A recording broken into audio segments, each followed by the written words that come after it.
Tensions peak in Mozambique as results due in disputed vote. Hello viewers, welcome to Champions Network TV. Mozambique is braced for an escalation in protests after the announcement due by Monday of final results of a disputed election, a turning point in 2 months of unrest that has killed 130 people and caused major disruption. Opposition leader Venancio Mondlane has threatened chaos if the Constitutional Council validates the initial results that found he came second in the October 9 vote to the candidate of the ruling Frelimo party. "The country is in your hands," Mondlane told the council Monday in one of his regular social media broadcasts from an unknown location abroad. "If we get the electoral truth, we will go towards peace," said the 50-year-old, who has been directing protests from self-imposed exile after leaving Mozambique weeks ago, saying he feared for his safety.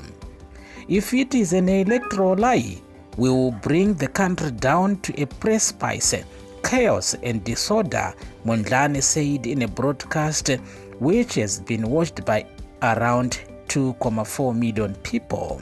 The council is, however, expected to sign off on the results of the Election Commission, which said that Mondlane won 20% compared to 71% for Daniel Chapo, the Frelimo candidate. Mondlane said the count was rigged in favor of Frelimo, and a separate count shows that he won 53% to 36% for Chapo. The dispute has sparked an explosion of unrest in the impoverished Southern African nation. Protests have brought centers to a standstill, disrupted industry and power plants, and halted operations at the main border with South Africa, causing its neighbor major losses in exports.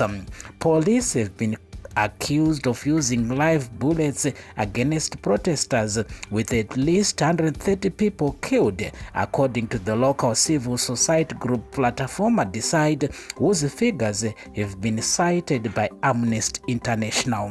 The United States government on Thursday raised its warning level against travel to Mozambique, saying protests can quickly become violent. The country's largest industrial employer, Mozambique Aluminium, said it was making contingency plans in case of civil unrest after the announcement. "I am convinced that if Monday the Constitutional Council declares the election as free and fair, which I am 100% convinced it will, then the blood is going to flow," said Maputo-based political and security risk analyst Jonan Smith.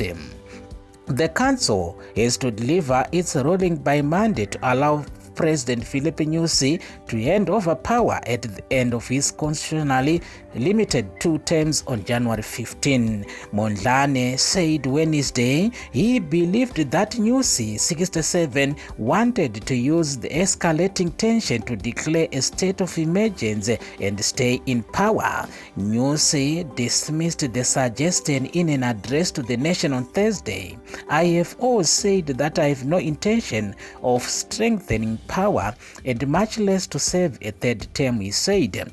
"I swore to respect the Constitution, and I want to make it clear that I will leave power in January 2025. There are also major fractures within Frelimo, which has governed since independence from Portugal in 1975, analysts say, including between Nyusi and Chapo, 47, who is expected to take over from him. The most likely scenario is that results will be approved, but with some minor changes, for example, to the handing of 195 of 250 parliamentary seats to Frelimo, says analyst Borges Namire. "Mozambique doesn't have money to organize a new election," he said. "Protests have already been called for Monday. The main cities, including Maputo, will be under siege because of the fear of protest," he said. "The war game changers on Monday," said Smith, who is based in Maputo. Until now, there were a few incidents, looting and so on, but in the greater scheme of things, the protests were mainly calm and there weren't a lot of problems. Everyone is recharging and preparing for the announcement on Monday. It will be a lot more intense and bloody.